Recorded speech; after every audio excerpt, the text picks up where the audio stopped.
for this afternoon's meditation. I wonder what kind of meditation that you'd all like to do. Do you have any preferences, what kind of meditation you'd like? Breath meditation? Okay, is that a popular choice? Who wants to do breath meditation? Okay, who wants to do loving kindness meditation? Can't vote more than once. Who wants to do Vipassana meditation? Nobody. Very unpopular. True students of Ajahn Brahm, what can I say?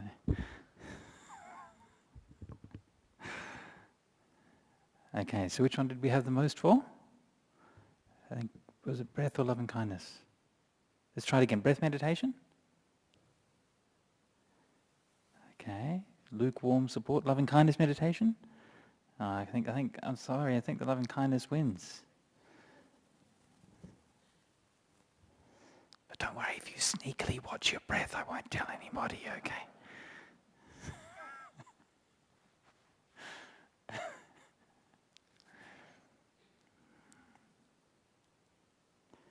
Okay, so we'll do some loving kindness meditation.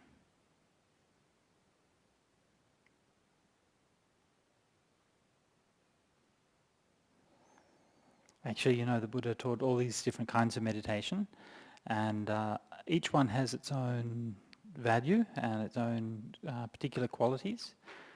Breath meditation is said to have the special quality of stilling distracted thinking.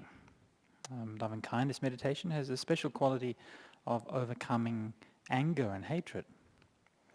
So sometimes when we're thinking about what meditation to do, we can try out a few different ones and we get to see what different effects they have on the mind. And after you've done that a few times and you get to know that particular meditation, then you can sort of get a feel for what's the most appropriate one to do at any time. It's not always going to be the same one. And it's also good to do some different meditations, because what tends to happen is, of course, your mind gets, like with anything, your mind gets conditioned and your mind gets bored. You keep on doing the same thing. And it becomes more just like a mindless repetition, and the kind of the spark of real vitality and mindfulness goes out of it.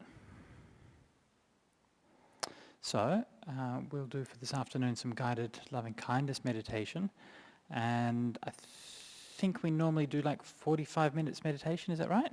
Start at 1:15? Okay. And so I'll do some, just talk a little bit about that first, and then we can do the 45 minutes meditation.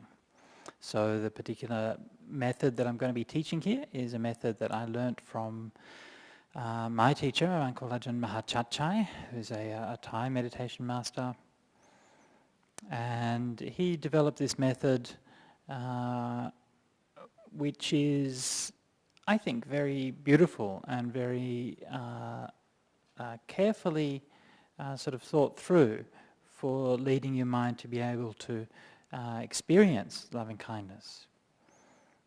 And very often when we talk about loving kindness meditation, excuse me, it's Perth springtime. We talk about loving kindness meditation, we have the like the words, may all beings be happy and so on. But we don't so much have the kind of the step-by-step way of approaching that. And the most important part about the practice is not the words, of course, but it's a feeling of loving kindness. So what we call loving kindness, or metta, of course, it is a feeling, right? It's an emotion. So it's a meditation that's very directly on your emotions. And particularly, it's one which is very directly working with those emotions that are the most, cause us often the most pain and the most anguish, the stress and the anxiety and the sadness and all of those things. Of course, there are many things in life that cause us suffering, but often those things are the ones that, they're the most urgent form of suffering that we have. And so to do loving kindness meditation is to just go straight to that and straight to turn it upside down, turn it back to front. And often we can find that when we feel like we have those kind of feelings, when we feel like we're always annoyed, you feel like you're always kind of on the edge of despair or depressed or something like that, then it's at those moments, curiously enough, when sometimes that loving kindness can flip us around and we can drop those things and we feel this tremendous joy arising. And where does that joy come from? Where does the joy of loving kindness comes from? Well, it comes from the freedom. It comes from the freedom from all of that suffering. And it's such a relief to not have to be negative and hateful and spiteful and vicious and nasty and all of those other things. It's such a relief.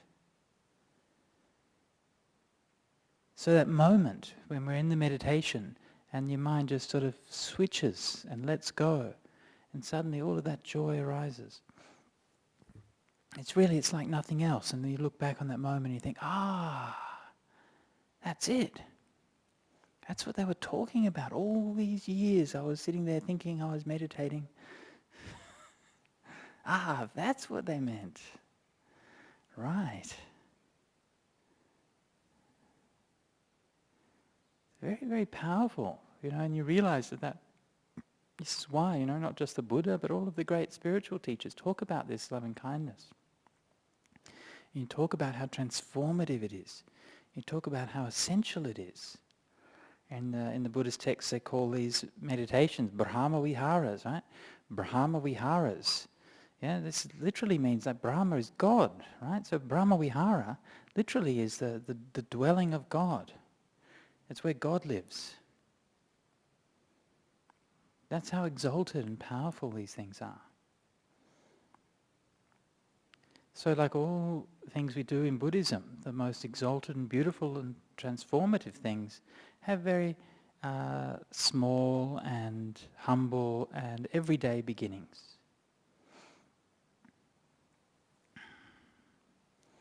So we have to learn to accept ourselves. You have to learn to forgive yourself. You have to learn even to love yourself. My goodness. No, not that. Anything but that. Yes, you're going to have to. No, please.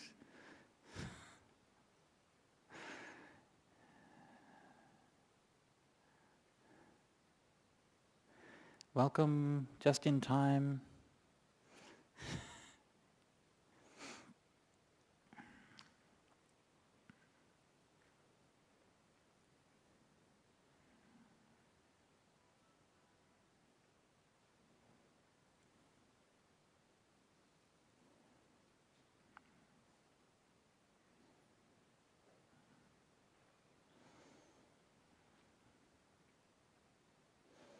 So it seems that the idea that we can have loving kindness for all beings all across the universe, that's easy, right? That's not a problem. But to have loving kindness for this one being who's sitting here, this is something which it's a little bit more close to home, isn't it? It's a little bit more real, right?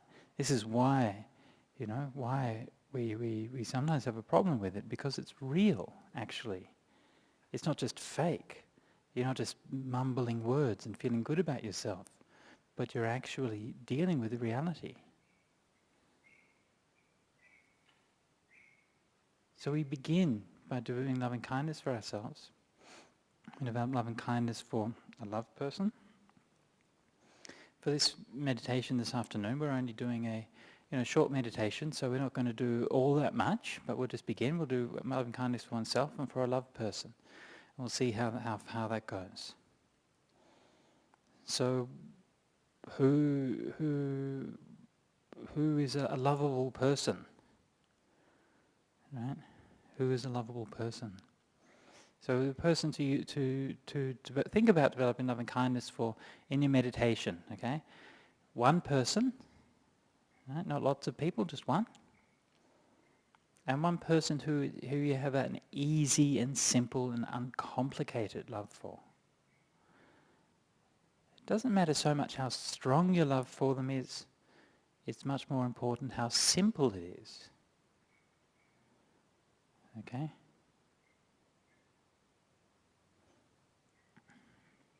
So we have one person to develop loving kindness for. And as we practice, we begin by doing what we can. Like what we can do is we can direct our attention, we can keep our mind centered in our body. So these are good things. This is helping us develop our mindfulness of the body. It's helping us to become less distracted and so on. And we can say to ourselves the words, may I be happy, and so on. Again, that's not a bad thing. That's the right intention of the Noble Eightfold Path, right? To develop that intention. It's a good thing. But it's still a bit shallow, isn't it? Just saying the words. So what we're really looking for is a feeling of loving kindness. Now when we're doing the meditation, just relax, just go through the meditation, but just keep on peeking, keep on looking, and see whether you can see that feeling. It's not going to come when you expect it. It's not going to come because you force it. It's not going to come because, you're the greatest meditator in the world or something like that. It's going to sneak up on you. It's going to be there when you least expect it. It's going to come because it's part of who you are already. Right? And this is really the secret of loving kindness meditation. All Buddhist meditations are based on reality. They're not based on fantasies. And so this idea of loving kindness is not just an idea. It's actually something which is real and which is inside every person who's here. So what we do here is we call metta bhavana. Metta bhavana. The word bhavana literally means making more of something. So we make more of loving kindness. We make our loving kindness grow. Right? So we're not magically calling it into existence. We're tuning into it. We're becoming aware of it. And it's through that power of awareness that all of those forces which are restricting and holding down our loving kindness, all those forces will fade away and the loving kindness itself will grow and will flourish. Okay, so let's do some meditation for the next 45 minutes.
So sitting quietly,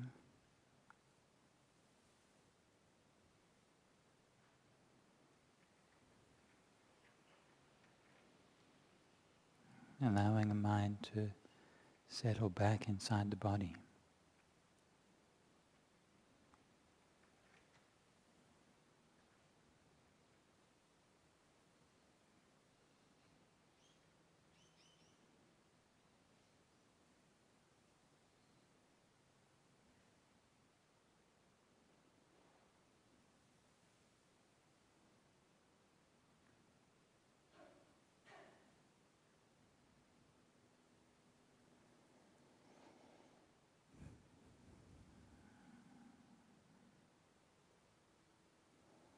Not running off to the future.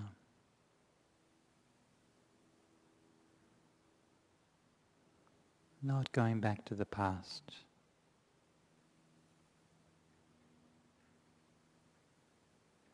Just being content here and now.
leaving the mind, settled in the heart, and say to oneself the words, may I be happy, may I be happy, may I be happy. Repeating those words again and again and again, evenly, steadily, confidently, clearly, making a firm foundation for the mind.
as you continue with those words, you notice that along with the words is something else.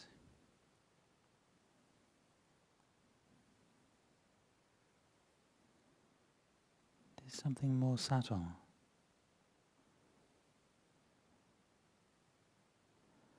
And that's the feeling of loving kindness.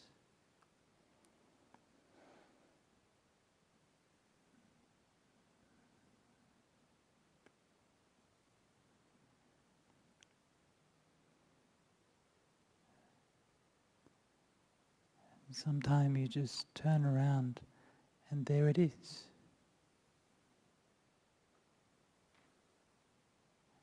And you wonder, was that there all along?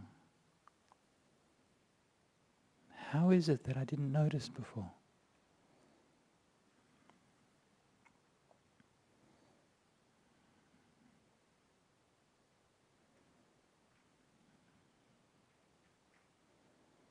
And now as we're sitting peacefully in meditation, you notice the feeling, hold that in the mind.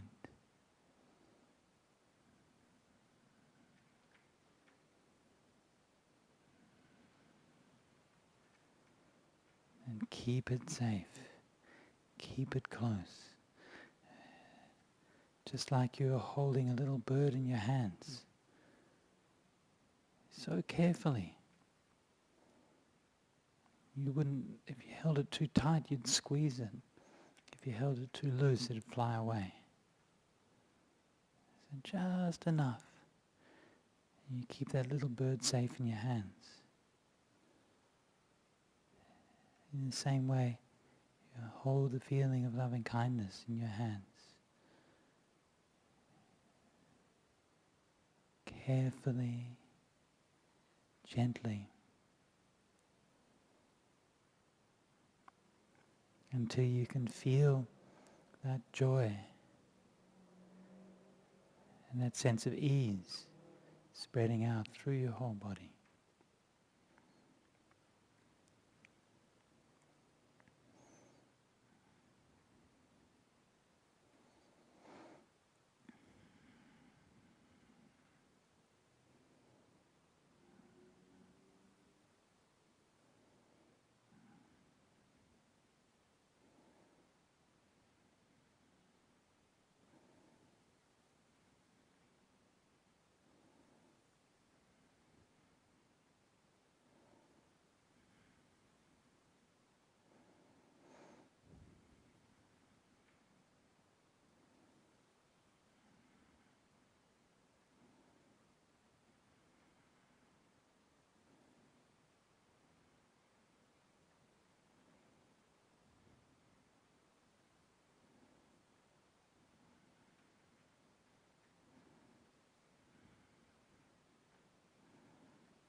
moving to the loving kindness for the loved person. Keeping the mind centered and settled inside your body. Bring to mind the name of that loved person. And just keep on going. May they be happy. May they be happy. May they be happy. Repeating the words again and again and again.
And taking that same loving kindness and spreading it out to all beings. Moving out from your body, radiating out, spreading out, filling up the whole world. May all beings be happy. May all beings be happy. May all beings be happy.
Now coming near to the end of the meditation, from all beings who come back to the loved one, may that loved one be happy.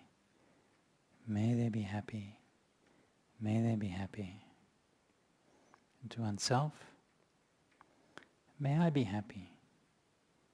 May I be happy. May I be happy. Then letting the words of metta go, letting the feeling of loving kindness fade away, and allowing the mind to return to a neutral space, empty, open and clear.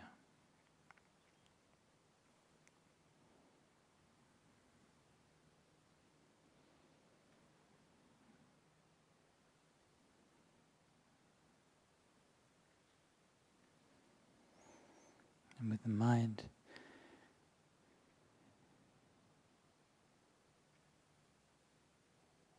empty and clear, just take a minute to reflect back over the practice we've just done together, inquiring into cause and effect. What just happened?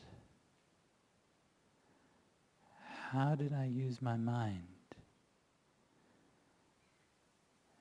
How did my mind change during the meditation?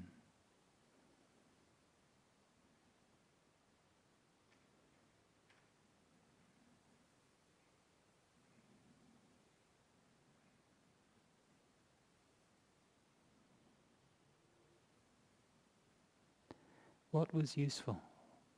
What was obstructive? What was it like when I finally contacted that beautiful, peaceful feeling of loving kindness?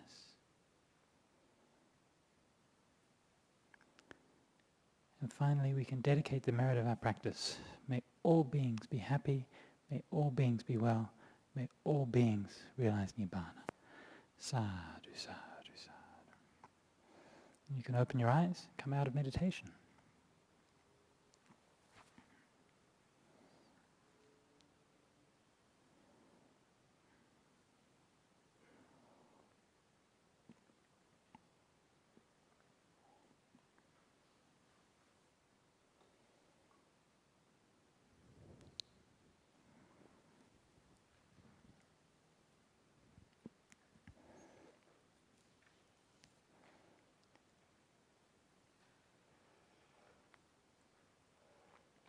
Thank you so much, Christina.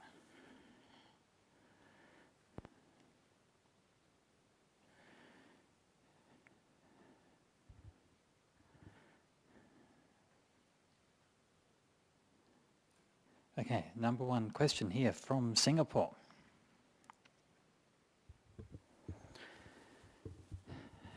Hello, Singapore, nameless Singapore person. I have great results from meditating, but after going to sleep with a peaceful mind, I wake up full of negative thoughts, depressed and demotivated. What's wrong and what can I do? Oh dear. So you have good meditation and then you go to bed and you have a good sleep and you wake up full of negative thoughts, depressed and demotivated. That sounds exactly like me every morning before my cup of coffee. There is a very obvious solution to that.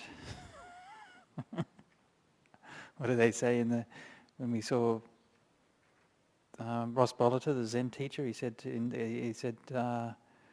what was it? Oh yeah, that's right. When tired sleep, when thirsty drink, when hungry eat, when thirsty drink, when tired drink coffee. There you go.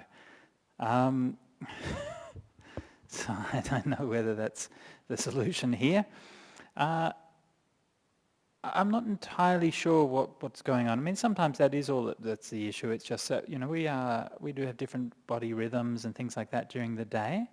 So sometimes, that's all it is. It's just the different parts of the day and we have different kind of energy levels. So that's not necessarily anything to be worried about. On the other hand, maybe there's some kind of underlying kind of emotional issue or something which is coming up. It's a bit hard to say without knowing something more. I would suggest maybe Maybe just try this when you get up in the morning. Give yourself, maybe get up 10 minutes, 15 minutes earlier, and get up, wash your face or have a shower and move your body around a little bit, do a bit of exercise, and then just sit meditation for even just a few minutes, even 5 or 10 minutes in the morning. And then if you're feeling like that, and then just look into those emotions. Don't worry if you're feeling depressed or whatever, that's fine, but just look at them and look at those emotions, look at those feelings and learn to accept them. It's okay. Right? It's just feelings. So don't get too overwhelmed by it or too caught up in it. You just feel it, you know it, accept it, okay, let go. And maybe by doing that, by bringing more awareness to it, more forgiveness to those feelings, then you won't be so distressed by them, and you might find that the feelings will ease themselves as time goes on. Okay, next question. SOC from Sri Lanka. Hello SOC in Sri Lanka, how are you going? My biggest distraction in meditation is my monkey mind. When I look at my thoughts, I find that ego and the feeling of fear are mostly at their roots. What should I do to progress? Very good. Okay, so when you look at your thoughts, you find that ego and the feeling of fear are at the roots. Very important, right? So we think about this idiom we use, the idiom of the monkey mind, okay?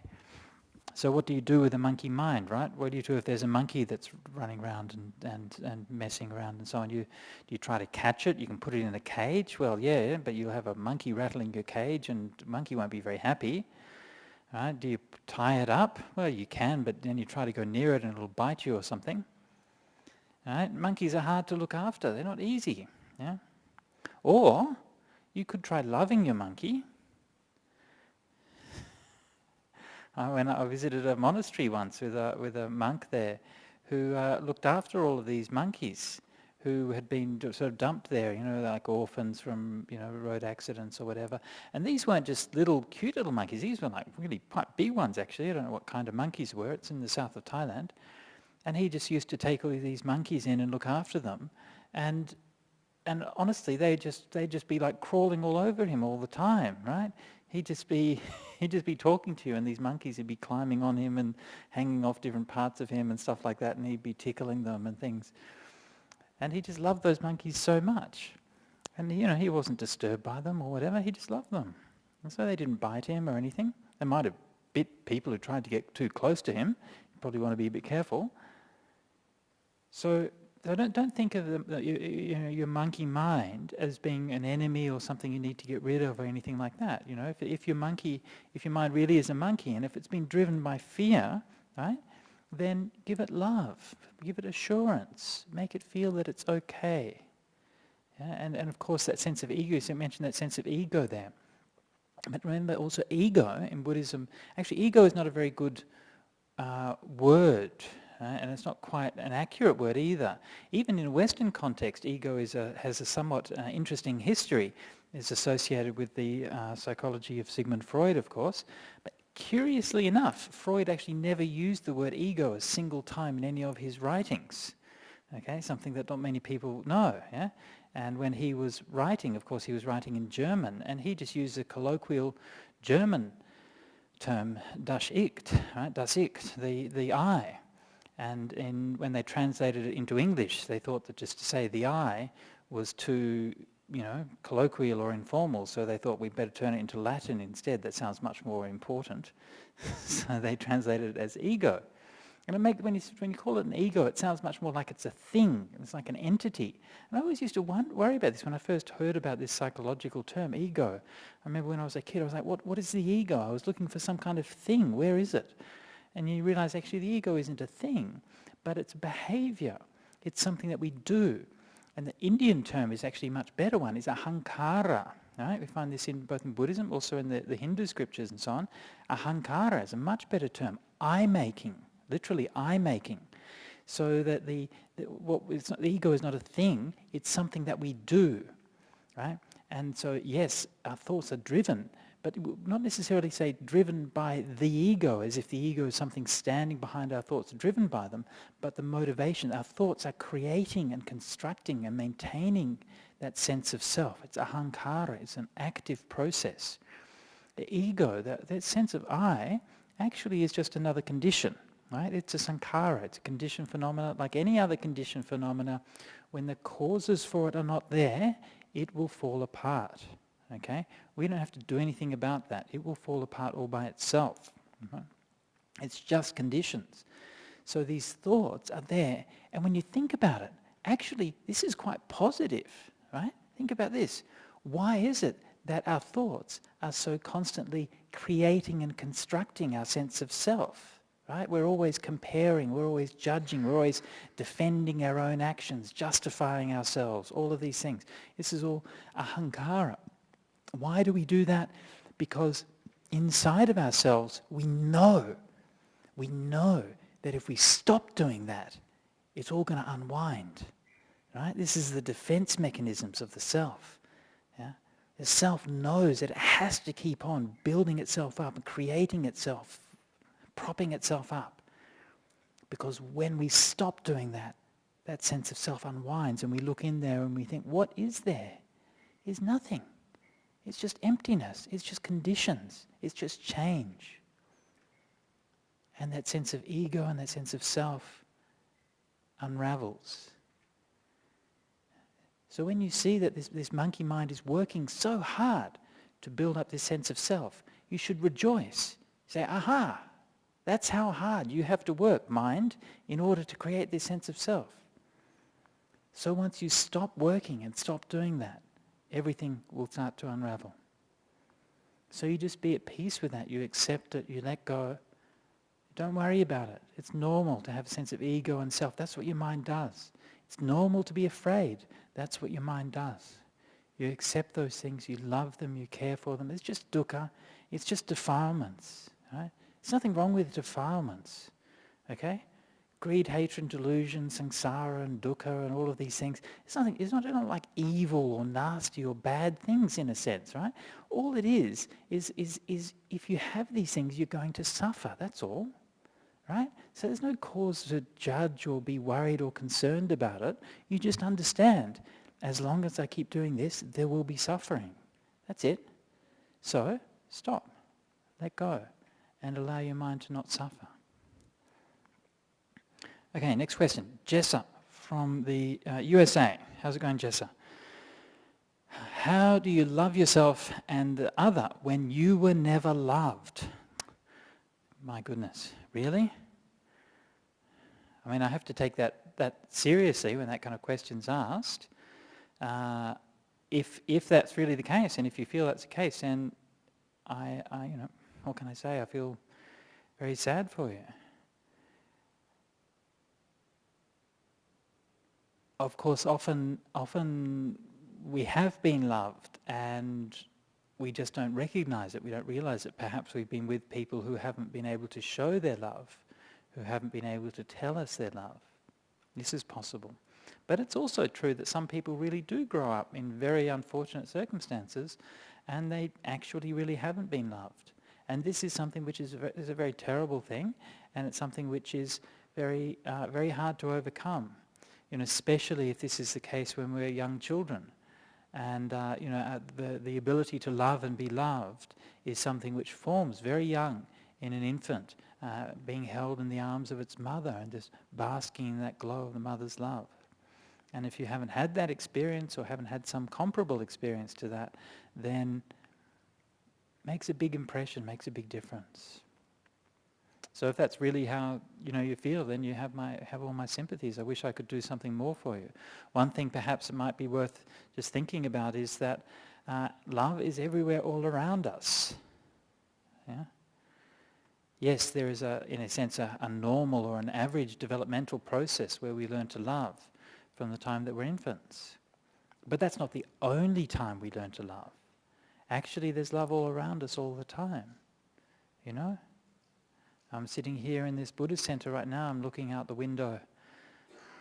You probably can't see this, but in front of me there's these windows, and I'm looking at these kids playing around on the lawn there. And you can see so much love there. And it's everywhere all around. So even if you feel that maybe you've missed out on your share, still it's there if you can tune into it, if you can acknowledge and see the love that's around you.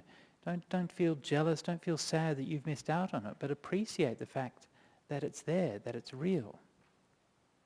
And even think about this, think about that by going through that experience, by having that lack or that loss, right? You are in a special and privileged position to be able to help others. Because you know what that's like, and you have some inkling of what that issue is and what that problem is, and you also have some inkling of what needs to be done about it. Maybe you haven't found your answer yet. Maybe you're just exploring, and there's a lot more you have to do. But you're on that path, you found something, you have some hope. And there are a lot of people who have been through that same situation that you've been, who also feel completely unloved and so on, but they have no hope, they have no idea. They just feel despair. So perhaps you could think about it that way, that within your situation, it might not feel like it at the moment, but that you have the potential from that experience to be of great help and great benefit to others. And when you learn to be able to give that love to others, then perhaps you might be able to find what it likes to be loved yourself. Okay, so that's our questions. It looks like we've kind of have we run out of time, or do we have space for some questions here? We do have some time for questions, okay. Any questions? Is there a box? Questions in the box? No? All right.